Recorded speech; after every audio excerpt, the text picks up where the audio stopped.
Bung Alfian, kembali lagi nih, saya akan bacakan berita untuk Bung Alfian. Bung Alfian, ini berita hari Selasa 4 Januari 2022 dari detiknews.com. Pemuda Muhammadiyah, langkah polisi tindak Bahar Smith, tindakan yang tepat. Waduh, masa ada ulama kita di penjara dianggap tindakan yang tepat gitu Bung Alfian. Jakarta, Habib Bahar bin Smith ditetapkan sebagai tersangka dan ditahan atas dugaan kasus penyebaran berita bohong saat ceramah di Bandung. Ketua Umum Pemuda Muhammadiyah Sunanto mengapresiasi gerak cepat Polri menangani kasus ini.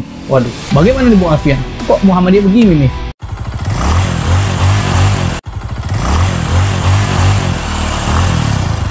Bung Alfian, kembali lagi nih, saya akan bacakan berita untuk Bung Alfian.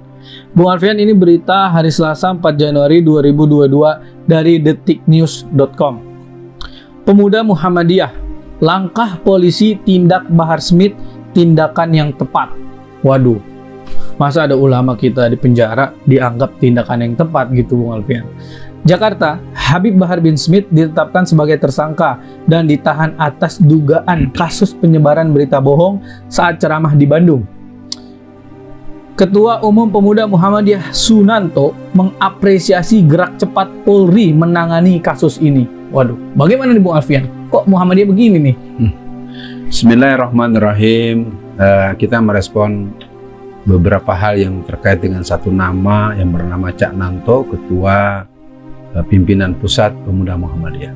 Ya. Saya Alfian Tanjung adalah juga Angkatan Muda Muhammadiyah. Saya kader pelajar Islam Indonesia, saya kader pelajar Muhammadiyah, saya kader IMM, dan saya kader dan pengkader instruktur Taruna Melati 3 Pemuda Muhammadiyah Nasional. Sehubungan dengan berita tadi sangat mengherankan. Ya. Karena pimpinan Muhammadiyah di tingkat pusat sampai di tingkat ranting, satu pun tidak ada yang menyatakan seperti yang pernyataan sama-sama di berita itu.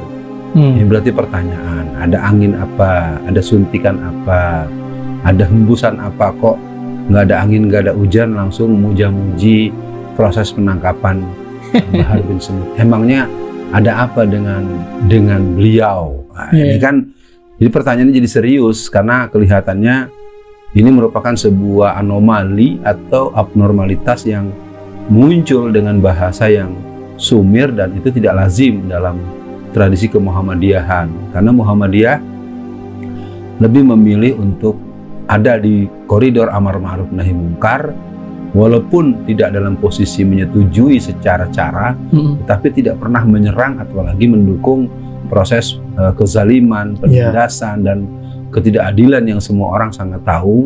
Karena terakhir kita sama dengar akumulasi kemungkinan tuntutan hukuman buat Habib Bahar yang kasusnya sangat belum jelas itu adalah 48 tahun penjara.